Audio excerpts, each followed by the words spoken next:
ॐ भूर्भुवस्वः तत्सवितुर्वरेण्यं भर्गो देवस्य धीमहि धियो यो नः प्रचोदयात् ॐ शान्ति शान्ति शान्तिः. Namaste, dear friends. Today I am giving you second video on the talks with Sri Ramana Maharishi. I start with the question devotee. Does Maharishi enter the Nirvikalpa Samadhi? Maharishi replies, if the eyes are closed, it is Nirvikalpa. If open, it is, though differentiated, still in absolute repose, Savikalpa. The ever-present state is the natural state Sahaja. 26th January 1935, talk number 18. Mr. Evans Vance asked, there are yogis with occult powers. What does Maharishi think of them? Maharishi, the powers are known by hearsay or by exhibition. Thus they are in the realm of the mind only. Devotee. Mr. Brunton mentions a yogi in Madras who is said to hold communion with his master in the Himalayas, Maharishi. It is not more marvelous than telepathy, so commonly known. Telepathy cannot exist without the hearer and television without the seer. What the difference between hearing from far and from near? It is only the hearer who matters. Without the hearer there cannot be hearing. Without the seer there cannot be vision. Devotee. So you want me to consider the subject and not the object. Mercy. The subject and the object appear only after the mind has arisen. The mind comprises them and also the occult powers. Devotee. Can the manifestation of light, Jyotis, be seen on Arunachala hill? Maharishi, yes. Devotee, is there any psychic effect in visiting sacred places like Mount Kailas, Banaras, etc.? Maharishi, yes. Devotee, is there any benefit accruing by dying in Banaras? Maharishi, yes. The meaning will be clear if the real Banaras and real dying be understood. Devotee, you mean that they are in the self? Maharishi, yes. Devotee, there are six centers in the body and there are corresponding centers in the world. Maharishi, yes. What is in the world is in the body and what is in the body is in the world also. Devotee, is the sacredness of Banaras a matter of faith or is it externally also real? Maharishi, both.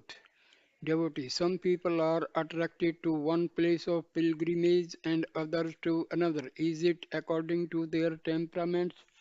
Maharishi, yes. Just consider how all of you born in different places and living in other lands are gathered here today. What is the force which has attracted you here? If this is understood, the other force is also understood. 29th January 1935, Talk 19. Mr. Grant Duff asked, where are memory and forgetfulness located? Mercy in the mind, Chitta. 30th January 1935, Talk number 20. Mr. Evans, when is solitude necessary for a Jnani? Maharishi, solitude is in the mind of man. One might be in the thick of the world and maintain serenity of mind. Such a one is in solitude. Another may stay in a forest but still be unable to control his mind. He cannot be said to be in solitude. Solitude is a function of mind. A man attached to desire cannot get solitude wherever he may be. A detached man is always in solitude. Devotee. So then one might be engaged in work and be free from desire and keep up solitude. Is it so? Maharshi, yes. Work performed with attachment is a shackle, whereas work performed with detachment does not affect the doer. He is even while working in solitude. Devotee.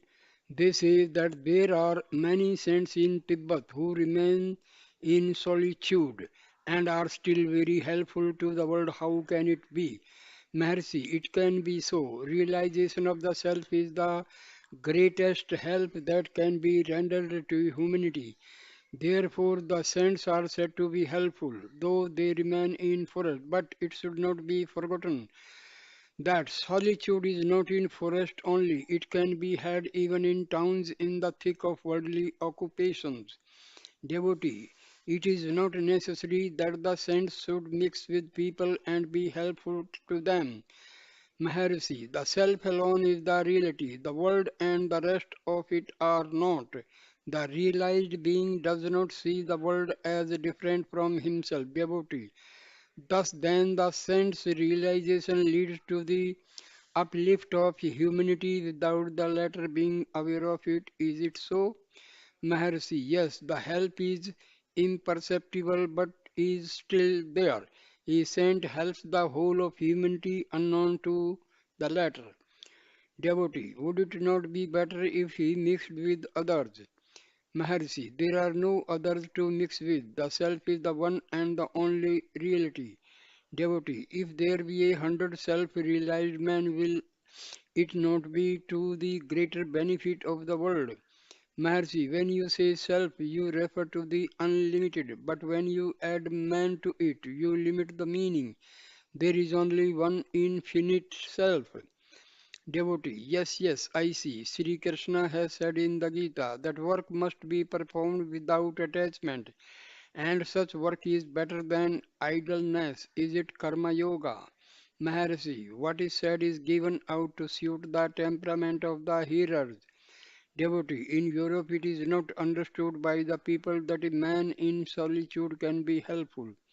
They imagine that man working in the world can all alone be useful. When will this confusion cease? Will the European mind continue wading into the morass or will it realize the truth? Maharshi, never mind Europe or America. Where are they except in your mind? Realize yourself and then all is realized. If you dream and see several men and then wake up and recall your dream, do you try to ascertain if the persons of your dream creation are also awake? Devotee, what does Maharshi think of the theory of universal illusion Maya? Maharshi, what is Maya? It is only reality. Devotee, is not Maya illusion? Maharshi, Maya is used to signify the manifestation of the reality. Thus, Maya is only reality. Devotee, some say that Sri Shankaracharya was only intellectual and not realized. Is it so? Maharshi, why worry about Shankaracharya? Realize your own self. Others can take care of themselves. Devotee, Jesus Christ cured people of their diseases. Is that only an occult power siddhi? Maharshi, was Jesus aware at the time that he was curing men of their diseases? He could not have been conscious of his powers. There is a story related as follows. Jesus had once cured a man of his blindness. The man turned wicked. In course of time, meeting him after some years, Jesus observed his wickedness and asked him why he was so. He replied saying that when he was blind, he could not commit any sin. But after Jesus had cured him of blindness, he grew wicked and Jesus was responsible for his wickedness. Devotee, was not Jesus a perfected being possessing occult powers siddhis? Mercy, he could not have been aware of his powers siddhis. Devotee, is it not good to acquire them such as telepathy, etc.? Maharshi, telepathy or radio enables one to see and hear from afar. They are all the same, hearing and seeing. Whether one hears from near or far does not make any difference in hearing. The fundamental factor is the hearer, the subject. Without the hearer or the seer, there can be no hearing or seeing. The latter are the functions of the mind. The occult powers, siddhis, are therefore only in the mind. They are not natural to the self. That which is not natural but acquired cannot be permanent and is not worth striving for. They denote extended powers. A man is possessed of limited powers and is miserable. He wants to expand his powers so that he may be happy. But consider if it will be so. If with limited perceptions one is miserable, with extended perceptions the misery must increase proportionately. Occult powers will not bring happiness to anyone, but will make him all the more miserable. Moreover, what are these powers for? The would-be occultist, Siddha, desires to display the Siddhis so that others may appreciate him. He seeks appreciation, and if it is not forthcoming, he will not be happy. There must be others to appreciate him. He may even find another possessor of higher powers that will cause jealousy and breed unhappiness. The higher occultist, Siddha, may meet a still higher Siddha, and so on until there will come one who will blow up everything in a trice. Such is the highest adept, Siddha, and he is God or the Self. Which is the real power? Is it to increase prosperity or bring about peace? That which results in peace is the highest perfection, Siddhi, devotee. But common people in Europe and America would not appreciate such an attitude and would desire a display of powers and instructions by lectures, etc. Maharishi, lectures may entertain individuals for a few hours without improving them. Silence, on the other hand, is permanent and benefits the whole humanity. Devotee, but silence is not understood. Maharishi, it does not matter. By silence, eloquence is meant. Oral lectures are not so eloquent as silence. Silence is unceasing eloquence. The primal master, Dakshinamurti, is the ideal. He taught his rishi disciples by silence. Devotee, but then there were disciples for him. It was all right. Now it is different. They must be sought after and helped. Maharshi, that is a sign of ignorance. The power which created you has created the world. If it can take care of you, it can similarly take care of the world also. Devotee, what does Bhagwan think of the lost soul mentioned by Jesus Christ? Maharshi, think what there is to be lost. Is there anything to lose? What matters is only that which is natural. Such must be eternal and cannot be experienced. That which is born must die. That which is acquired must be lost. Were you born? You are ever existent. The self can never be lost. Devotee, Buddha advises the eightfold path as being the best so that none might be lost. Maharshi, yes, such is called Raj Yoga by the Hindus. Devotee, is yoga advised for a spiritual aspirant? Maharshi, yoga helps control of mind. Devotee, but does it not lead to occult powers, siddhis, which are said to be dangerous? Maharshi, but you qualified your question by the words a spiritual aspirant. You did not mean a seeker of power, siddhis. 31st January 1935, talk number 21. Mr. Ellappa Chettiar, a member of the Legislative Council of Madras Presidency and an influential Hindu, asked, why is it said that the knowledge born of hearing is not firm, whereas that born of contemplation is firm? Mercy. On the other hand, it is said that hearsay knowledge, proksha, is not firm, whereas that born of one's own realization aproxa is firm. It is also said that hearing helps the intellectual understanding of the truth, that meditation makes the understanding clear, and finally that contemplation brings about realization of the truth. Furthermore, they say also that all such knowledge is not firm and that it is firm only when it is as clear and intimate as a gooseberry in the hollow of one's palm. There are those who affirm that hearing alone will suffice, because a competent person who had already, perhaps in previous incarnations, qualified himself realizes and abides in peace as soon as he hears the truth told him only once, whereas the person not so qualified must pass through the stages prescribed above before falling into samadhi. Talk number 22. Mrs. Pigot returned from Madras for a further visit. She asked questions relating to diet regulation. Devotee. What diet is prescribed for a sadhak, one who is engaged in spiritual practices? Maharshi. Sattvic food in limited quantities. Devotee. What is sattvic food? Maharshi. Bread, fruits, vegetables, milk, etc. Devotee. Some people take fish in North India. May it be done? No answer was made by the Maharishi. Devotee. We Europeans are accustomed to a particular diet. Change of diet affects health and weakens the mind. Is it not necessary to keep up physical health? Maharishi.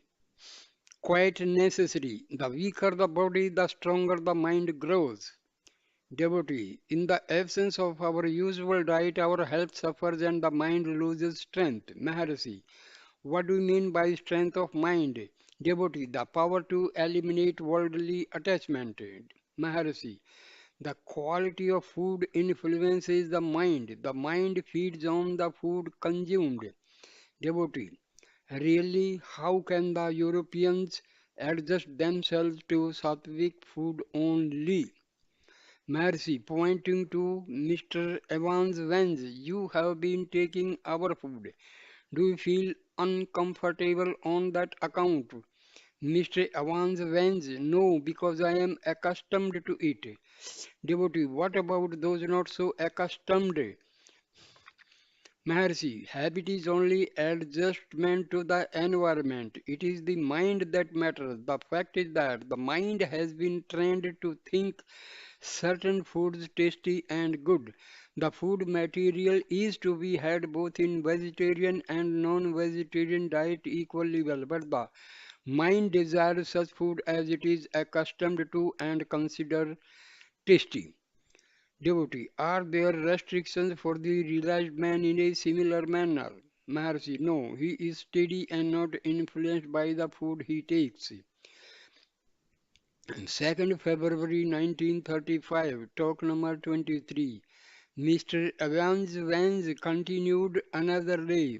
May one have more than one spiritual master? Maharshi, who is a master? He is the self after all. According to the stages of the development of the mind, the self manifests as the master externally. The famous ancient saint Avadhuta said that he had more than 24 masters. The master is one from whom one learns anything. The guru may be sometimes inanimate also, as in the case of Avadhuta. God, guru, and the self are identical. A spiritual minded man thinks that God is all pervading and takes God for his guru. Later, God brings him in contact with a personal guru, and the man recognizes him as all in all. Lastly, the same man is made by the grace of the Master to feel that his self is the reality and nothing else. Thus he finds that self is the master. Devotee. Does Sri Bhagwan initiate his disciples? Maharshi kept silent.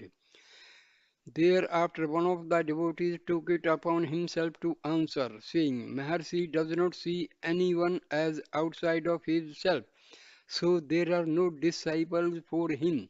His grace is all pervading and he communicates his grace to any deserving individual in silence. Devotee. How does book lore help in self realization?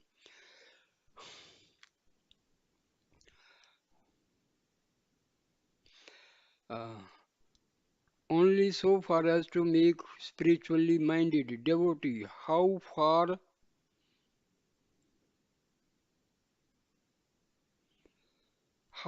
does intellect help? Answer: only so far as to make one sink the intellect in the ego and the ego in the self.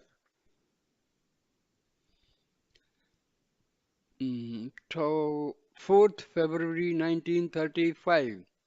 Talk number 24. Mrs. Pivot.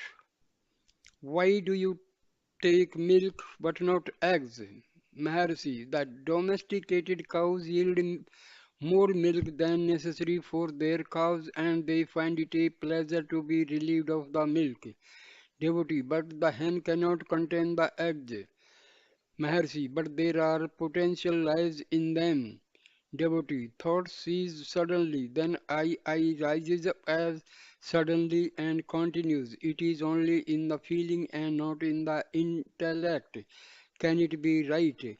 Maharshi, it is certainly right. Thoughts must cease and reason disappear for I to rise up and be felt.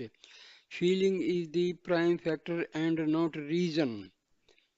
Devotee, moreover, it is not the head but in the right side of the chest. Mercy, it ought to be so, because the heart is there. Devotee, when I see outside it disappears, what is to be done? Mercy, it must be held tight. Devotee, if one is active with such remembrance, will the actions be always right? Mercy, they ought to be. However, such a person is not concerned with the right or wrong of his actions. Such a person's actions are God's and therefore they must be right. Devotee, why then the restrictions of food given for such? Mercy, your present experience is due to the influence of the atmosphere you are in. Can you have it outside this atmosphere? The experience is spasmodic until it becomes permanent. Practice is necessary. Restrictions of food are aids for such experience to be repeated. After one gets established in truth, the restrictions drop away naturally. Moreover, food influences the mind and it must be kept pure. The lady told a disciple, later I feel the vibrations from him more intensely and I am able to reach the eye center more readily than before. Talk number 25. On a former occasion, B.V. Narasimha Swami, author of Self-Realization, asked, who am I? How is it to be found? Maharshi, ask yourself the question. The body, Annamaya Kosa and its functions are not I. Going deeper, the mind, Manomaya Kosa and its functions are not I. The next step takes on to the question, where from do these thoughts arise? The thoughts are spontaneous, superficial or analytical. They operate in intellect. Then who is aware of them? The existence of thoughts, their clear conceptions, and their operations become evident to the individual. The analysis leads to the conclusion that the individuality of the person is operative as the perceiver of the existence of thoughts and of their sequence. This individuality is the ego, or as people say, Vijnanamaya kosa. Intellect is only the seat of I and not the I itself. Enquiring further, the question arises, who is this I? Where from does it come? I was not aware in sleep. Simultaneously with its rise, sleep changes to dream or wakefulness. But I am not concerned with the dream just now. Who am I now? In the wakeful state. If I originated from sleep, then I was covered up with ignorance. Such an ignorant I cannot be what the scriptures say or the wise ones affirm. I am beyond even sleep. I must be now and here and what I was all along in sleep and dreams also. Without the qualities of such state, I must therefore be the unqualified substratum undying, underlying these three states. Anand Maya Kosa transcendent. I is, in brief, beyond the five seats. Next, the residuum left over after discarding all that is not self is the self. Sat Chit Ananda. Devotee, how is that self to be known or realized? Maharshi, transcend the present plane of relativity. A separate being, self, appears to know something apart from itself. Non-self, that is the subject, is aware of the object. The seer is Drik. The seen is Drishya. There must be a unity underlying these two, which arises as ego. This ego is of the nature of chitta, intelligence. A chitta, insentient object, is only negation of chitta. Therefore, the underlying essence is akin to the subject and not the object. Seeking the drik until all drishya disappears, the drik will become subtler and subtler until the absolute drik alone survives. This process is called drishya vilaya, the disappearance of the objective world. Devotee, why should the object's drishya be eliminated? Cannot the truth be realized even keeping the object as it is? Mercy, no. Elimination of drishya means elimination of separate identities of the subject and object. The object is unreal. All drishya, including ego, is the object. Eliminating the unreal, the reality survives. When a rope is mistaken for a snake, it is enough to remove the erroneous perception of the snake for the truth to be revealed. Without such elimination, the truth will not dawn. Devotee, when and how is the disappearance of the object world Drishya Vilya can be effected? Maharishi, it is complete when the relative subject, namely the mind, is eliminated. The mind is the creator of the subject and the object and is the cause of the dualistic idea. Therefore, it is the cause of the wrong notion of limited self and misery consequent on such erroneous idea. Devotee, what is this mind? Maharishi, mind is one form of manifestation of life. A block of wood or a subtle machine is not called mind. The vital force manifests as life activity and also as the conscious phenomenon known as the mind.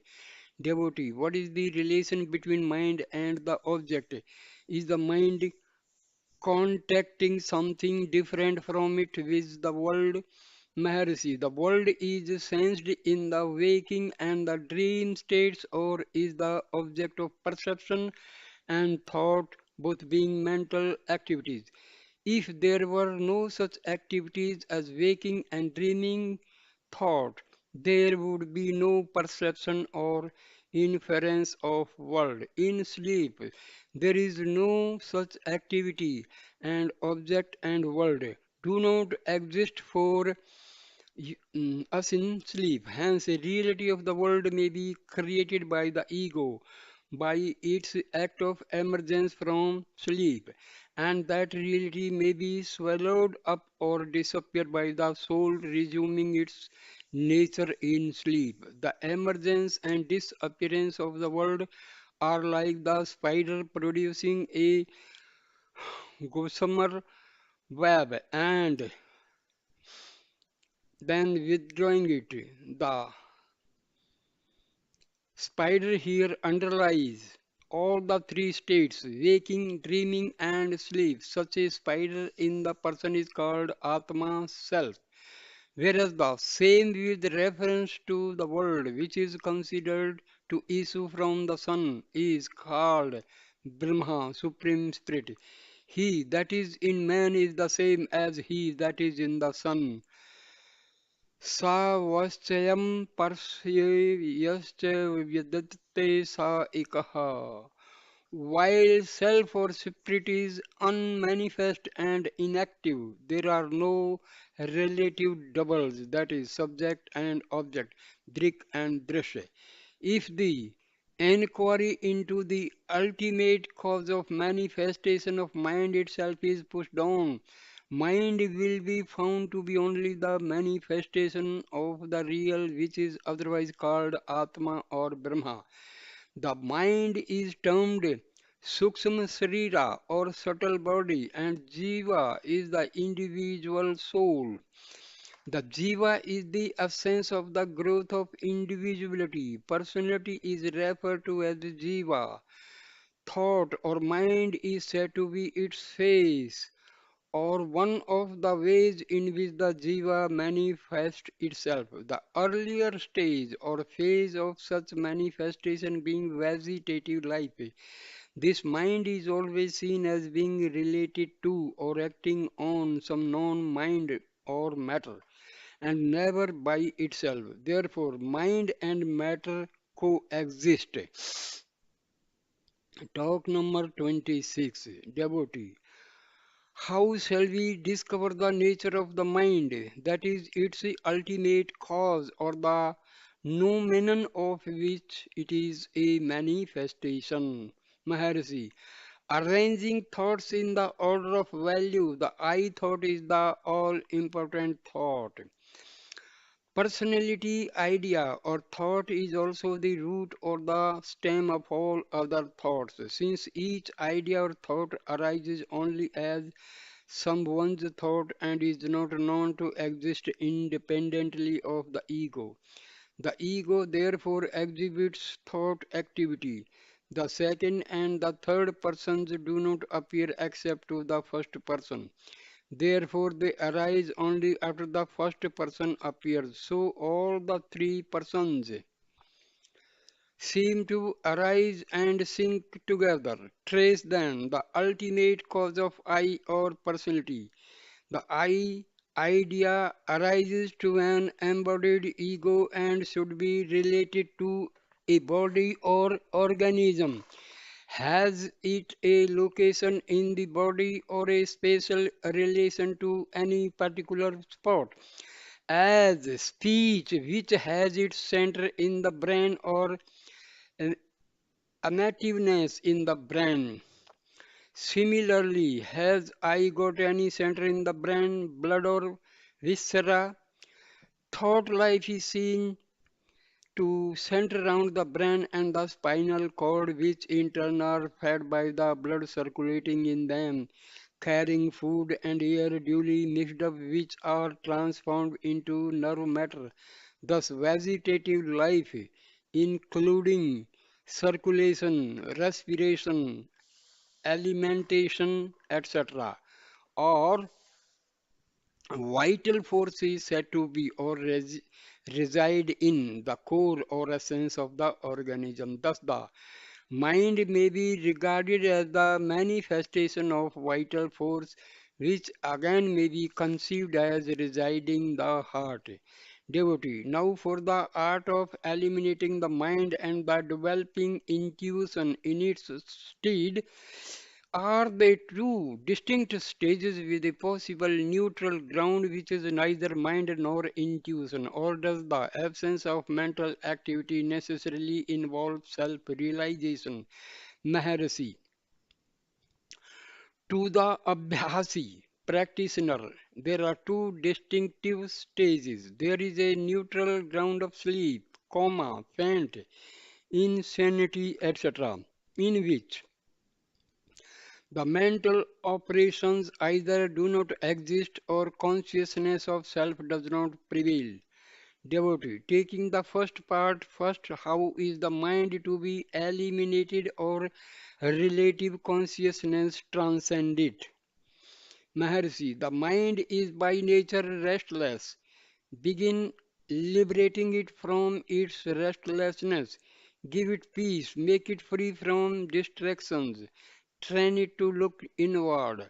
Make this a habit. This is done by ignoring the external world and removing the obstacles to peace of mind. Devotee, how is restlessness removed from the mind?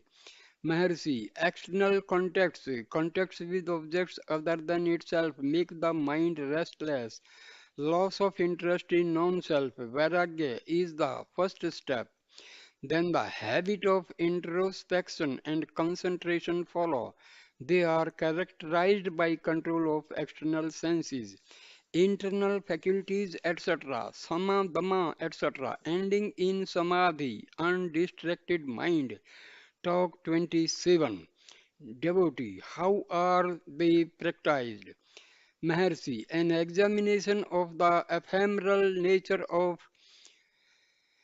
external phenomena leads to vairagya. Hence, enquiry, vichara, is the first and foremost step to be taken. When vichara continues, automatically it results in a contempt for wealth, fame, ease, pleasure, etc. The I thought becomes clear for inspection.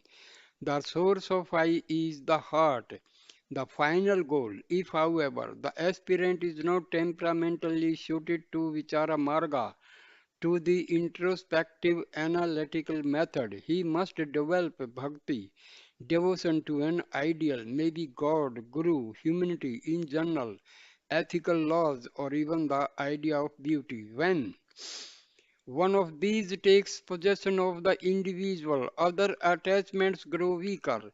That is, dispassion, vairagya develops. Attachment for the ideal simultaneously grows and finally holds the feed. Thus, ega- ekagrata, concentration grows simultaneously and imperceptibly with or without visions and direct aids.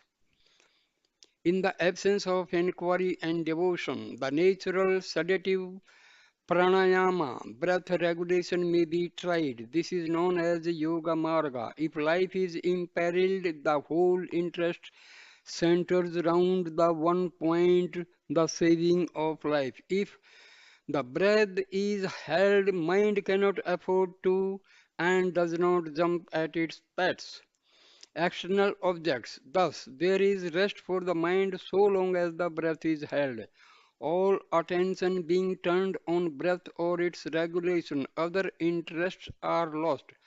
Again, passions are attended with regular breathing, whereas calm and happiness are attended with slow and regular breathing.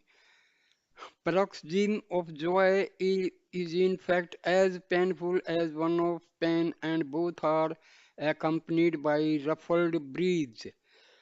Real peace is happiness. Pleasures do not form happiness. The mind improves by practice and becomes finer just as the razor's edge is sharpened by stropping.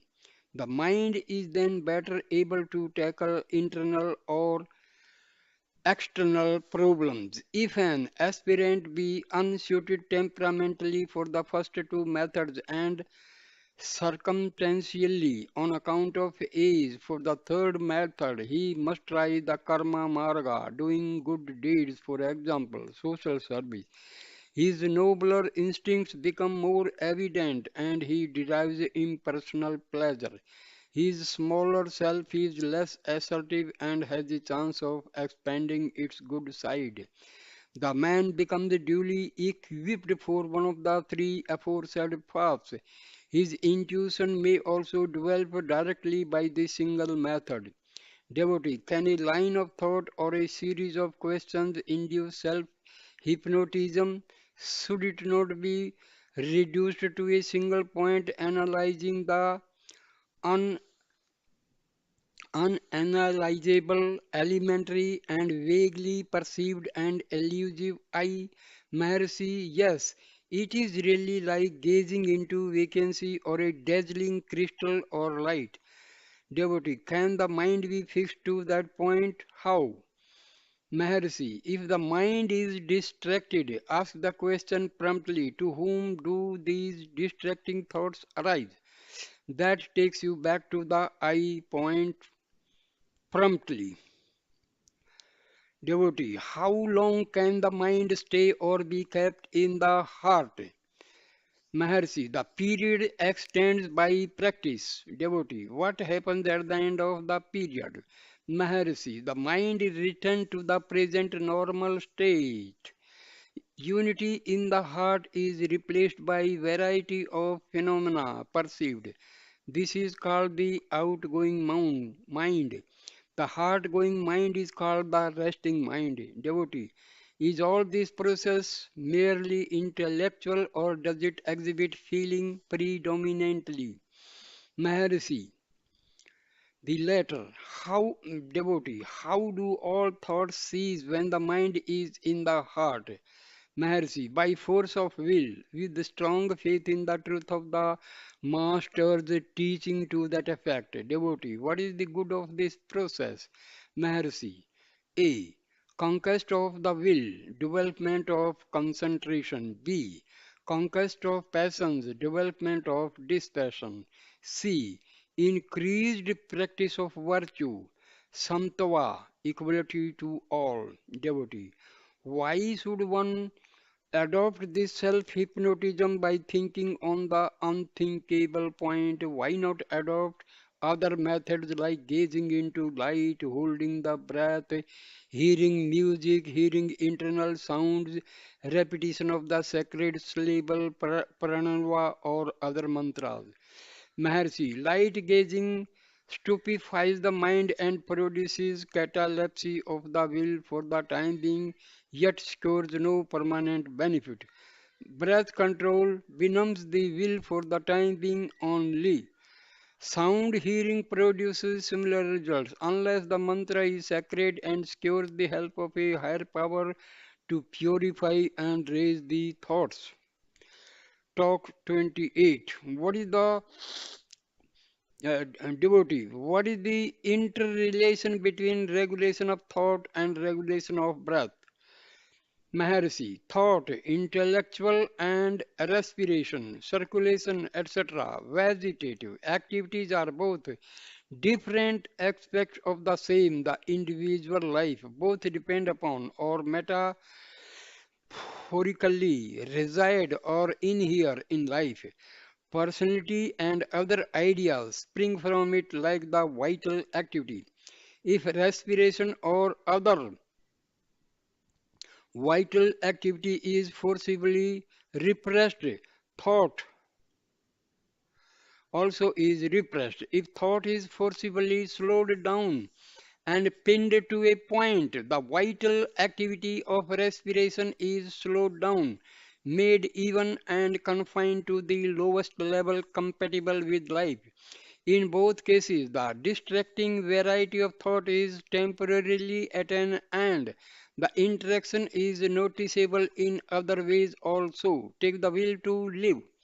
That is thought power that sustains and keeps up life when other vitality is almost exhausted and delays death. In the absence of such will power, death is accelerated, so thought is said to carry life with it in the flesh and from one fleshy body to another. Devotee, are there any aids? Number one, concentration. Number two, casting of distractions. Maharishi, physically, the digestive and other organs are kept free from irritation. Therefore, food is regulated both in quantity and quality. Non-irritants are eaten, avoiding chilies, excess of salt, onions, wine, opium, etc. Avoid constipation, drowsiness, and excitement, and all foods which induce them. Mentally, take interest in one thing and fix the mind on it. Let such interest be all absorbing to the exclusion of everything else. This is dispassion, vairagya, and concentration. God or mantra may be chosen. The mind gains strength to grasp the subtle and merge into it. Devotee. Distractions result from inherited tendencies. Can they be cast off too? Maharshi, yes, many have done so. Believe it. They did so because they believed they could. Vasanas, predisposition, can be obliterated. It is done by concentration on that which is free from vasanas and yet is their core. Devotee, how long is the practice to continue? Maharshi, till success is achieved and until yoga liberation becomes permanent. Success begets success. If one distraction is conquered, the next is conquered, and so on until all are finally conquered. The process is like reducing an enemy's fort by slaying its manpower one by one as each issues out. Devotee, what is the goal of this process? Maharshi, realizing the real. Devotee, what is the nature of the reality? Maharshi, A. Existence without beginning or end, eternal. B. Existence everywhere, endless, infinite.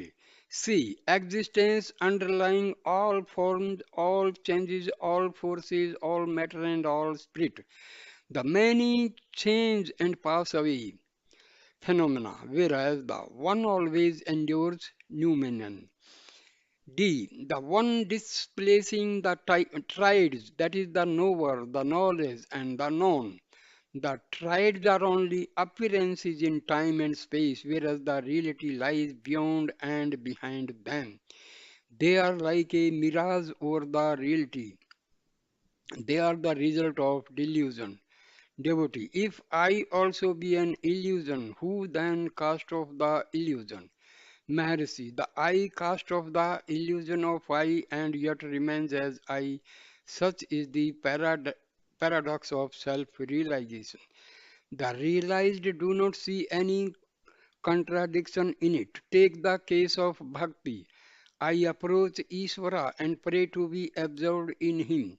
I then surrender myself in faith and by concentration. What remains afterwards? In place of the original I, perfect self-surrender leaves a residuum of God in which the I is lost. This is the highest form of devotion, prabhakti, prapatti, surrender, or the height of vairagya.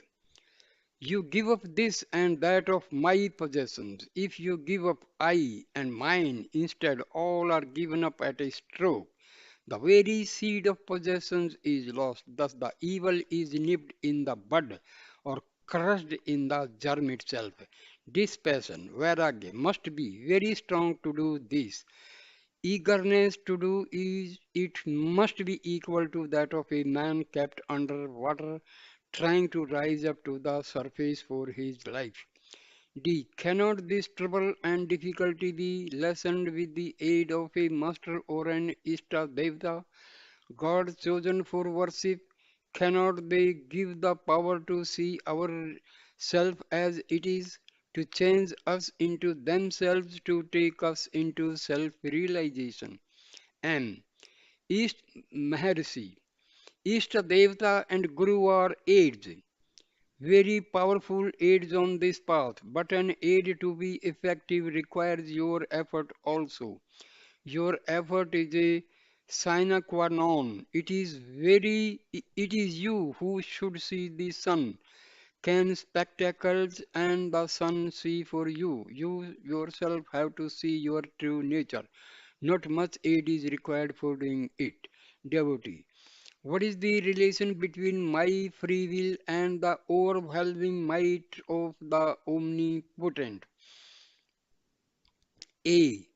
Is omniscience of God consistent with ego's free will? B.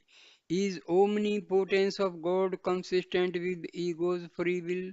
C. Are the natural laws consistent with God's free will?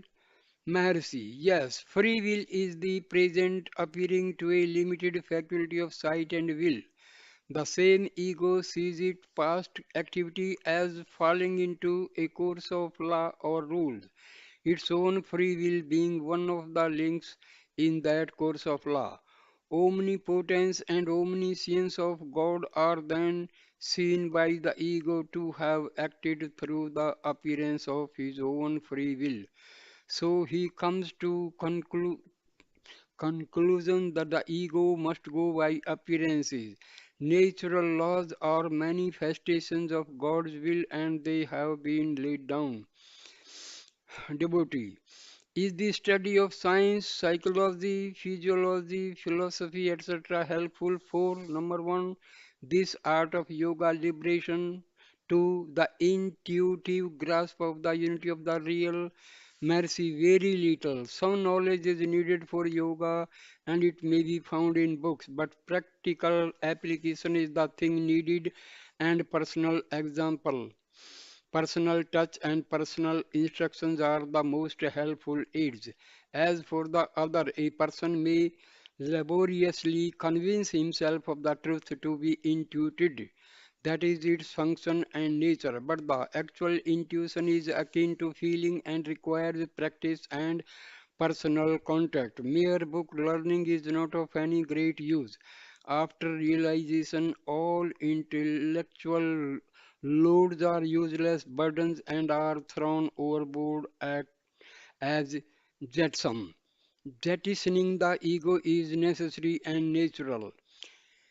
Devotee, how does dream differ from waking? Maharishi, in dreams one takes on different bodies and they enter this body when one dreams of sense contracts. Devotee, what is the happiness?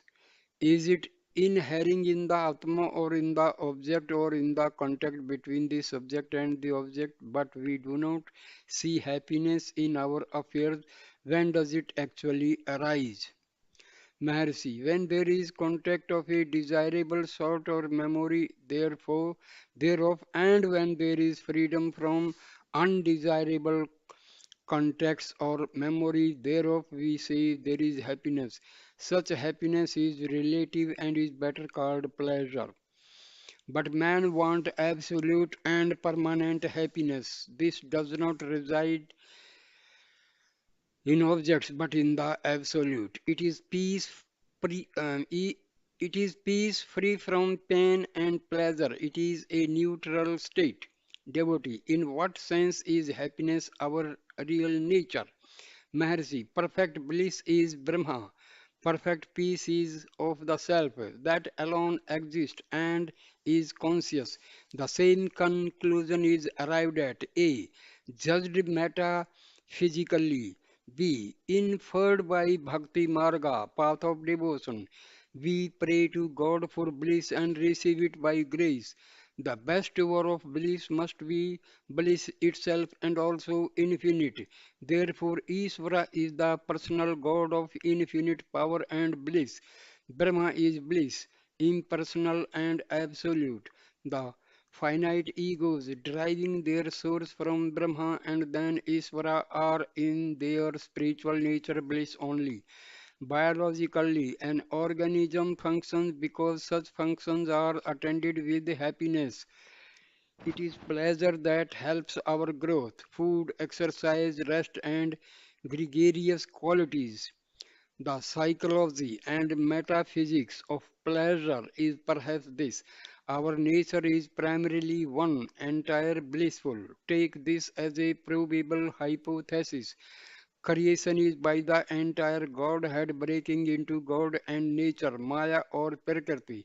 This Maya is of two parts, para, the sporting essence, and apara, the five elements, mind, intellect, and ego eightfold. Ego's perfection is suddenly broken at a point and a want is felt giving rise to a desire to get something or do something. When that want is curbed by the fulfillment of that desire, the ego is happy and the original perfection is restored. Therefore, happiness may be said to be our natural condition or nature. Pleasure and pain are relative and refer to our finite state, with progress by satisfaction of want. If relative progress is stopped and the soul merges into Brahma, of the nature of perfect peace, that soul ceases to have relative temporary pleasure and enjoys perfect peace, bliss. Hence, self-realization is bliss. It is realizing the self as the limitless spiritual eye, jnana drishti, and not clairvoyance. It is the highest self-surrender. Sansara, the world cycle is sorrow. Devotee, why then is samsara creation and manifestation as finitized, so full of sorrow and devil? Mercy, God's will. Devotee, why does God will it so? Mercy, it is inscrutable. No motive can be attributed to that power. No desire, no end to achieve can be asserted of that one infinite, all wise and all powerful being. God is untouched by activities which take place in His presence. Compare the sun and the world activities. There is no meaning in attributing responsibility and motive to the one before it becomes many. But God's will for the prescribed course of events is a good solution of the free will problem. Vexata quaestio. If the mind is restless on account of a sense of the imperfect and unsatisfactory character of what befalls us or what is committed or omitted by us, then it is wise to drop the sense of responsibility and free will be by regarding ourselves as the ordained instruments of the all wise and all powerful to do and suffer as he pleases. He carries all burdens and gives us peace. Talk 29. On another occasion, the evening was calm and cloudy. It was drizzling occasionally and somewhat cool in consequence. The windows of the ashramam hall were closed and Maharshi was seated as usual on the sofa. Facing him sat the devotees. Some visitors had come from Cuddalore. A sub-judge accompanied by two elderly ladies was among them. The sub-judge began the discussion as to the impermanence of all mundane things by putting the question, has the discrimination between reality and unreality, sat asat vicharana, the efficacy in itself to lead us to the realization of the one imperishable Maharshi, as propounded by all and realized by all true seekers, fixity in the Supreme Spirit, Brahmanistha, alone can make us know and realize it. It being of us and in us, any amount of discrimination, Vivechana can lead us only one step forward by making us renouncers, by goading us to discard the seeming abhasa as transitory and to hold fast to the eternal truth and presence alone.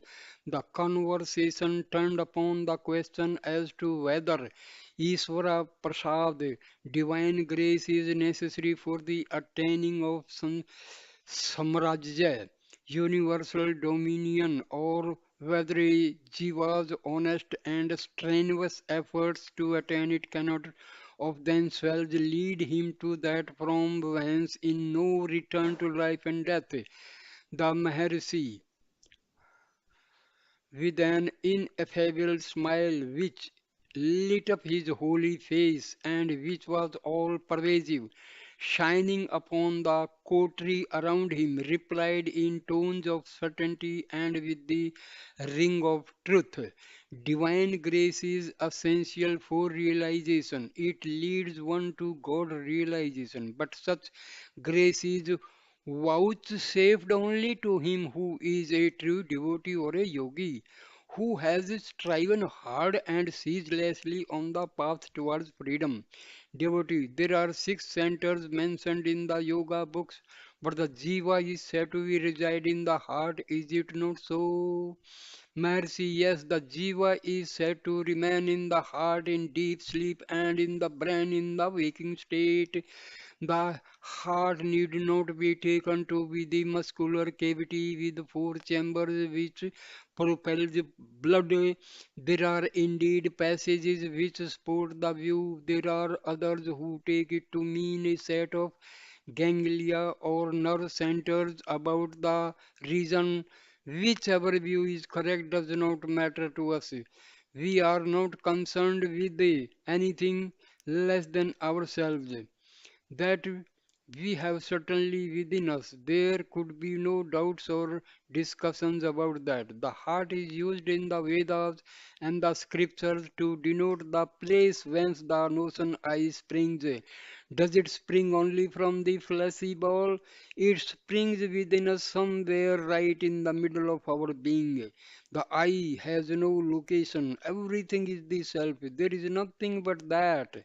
So the heart must be said to be the entire body of ourselves and of the entire universe conceived as I. But to help the practitioner, Abhyasi, we have to indicate a definite part of the universe or of the body. So this heart is pointed out as the seat of the self. But in truth, we are everywhere. We are all that is, and there is nothing else. Devotee, it is said that divine grace is necessary to attain successful undistracted mind, samadhi. Is that so? Maharishi, we are God, Isvara. Isvara Drishti, that is seeing ourselves as God, is itself divine grace. So we need divine grace to get God's grace. Maharishi smiles and all devotees laugh together. Devotee. There is also divine favor, Isvara Anugraham, as distinct from divine grace, Isvara Prasadam. Is that so? Mercy, the thought of God is divine favor. He is by nature grace, Prasada or Arul. It is by God's grace that you think of God. Devotee, is it not the Master's grace the result of God's grace? Maharishi, why distinguish between the two? The master is the same as God and not different from him. Devotee, when an endeavor is made to lead the right life and to concentrate thought on the self, there is often a downfall and break. What is to be done, Maharishi? It will come all right in the end. There is the steady impulse of your determination that sets you on your feet again after every downfall and breakdown. Gradually, the obstacles are all overcome and your current becomes stronger. Everything comes right in the end. Steady determination is what